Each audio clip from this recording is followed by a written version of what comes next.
Without a body and on presumptions, I was convicted of drowning a poacher and sentenced to spend 15 years in Zimbabwe's prisons, of which 5 were suspended.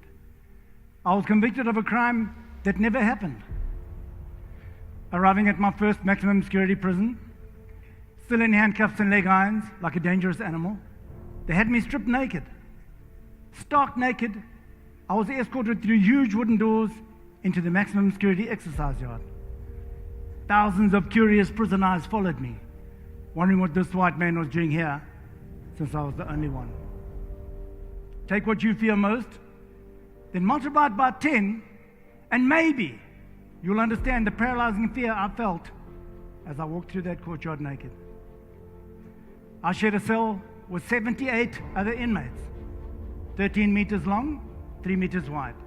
Each person had 33 centimeters of space marked out on the walls in chalk. We all faced the same direction.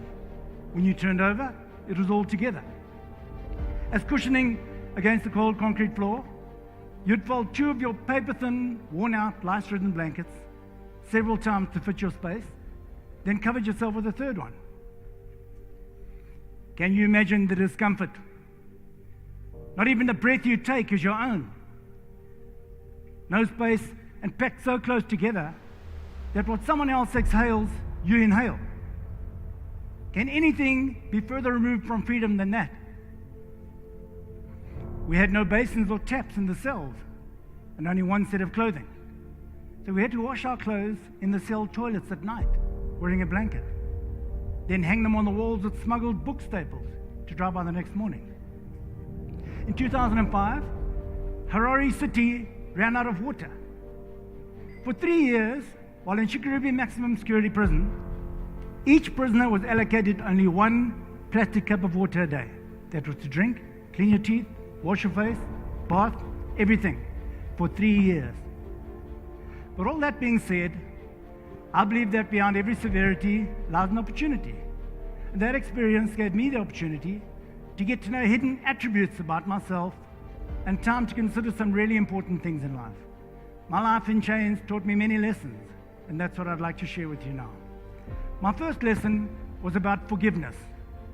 The humiliation of being labeled a murderer in terrible conditions were extremely hard to deal with, as was the pain of my bitterness, anger, hatred, frustration, and revenge for what they'd done and were doing to me.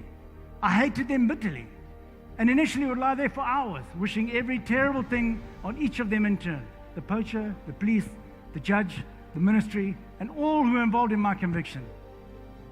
In the end, I was only hurting myself. I was carrying all that in my head and beating myself up for nothing.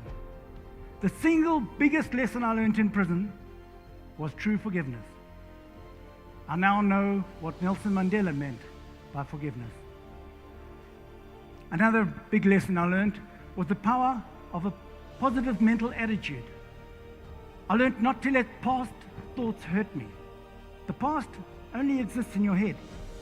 It can only come to life if you let it. To be able to find positives in all the negatives going on around me brought hope.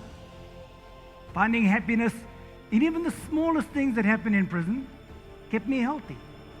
Those who couldn't died. Life in prison or in Las Vegas is still just life. It's what you make of it, no matter where you are. When there's no food, no water, and people are dying all around you, you become grateful for the fact that you're still breathing. And another day is a blessing.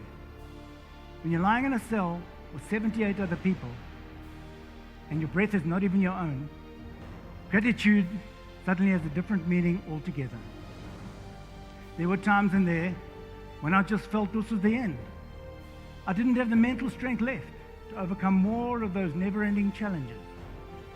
But from the bowels of despair comes this realization that just as my mind had helped drag me through those depths that far, so could it pull me out of them. Each and every one of us, when we dig deep enough, can find this inner strength to get through life's toughest times and deepest holes. Every one of you here today is faced with challenges, day in and day out. Who you are and the depth of your determination is what's going to elevate you to become someone that people will look up to and forever remember.